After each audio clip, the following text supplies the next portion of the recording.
Күндөрдүн бир күнүндө бир аалым өзүнүн илимий жолун айтып берген экен.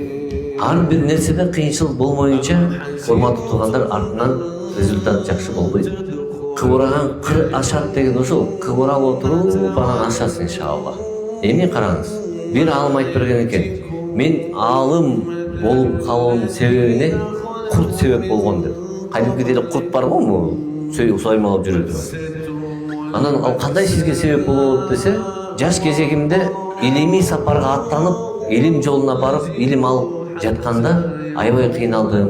Мээм ачылбайт, жаттай албайм, окуй албайм, балдардан калып кетем, эки алам, устаз урушат, ушинтип тажагандан кийин мен адам болбойт экен, мага илим жукпайт экен деп туруп кайттым дейт.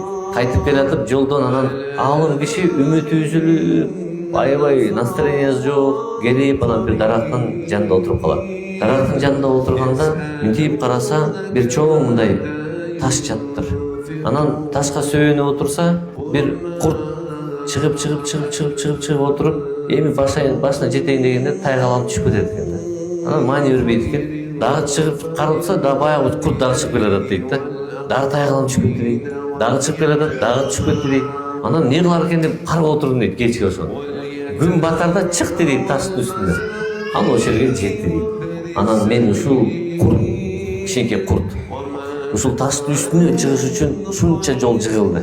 Өжөрлөнүп жетти, көк беткен.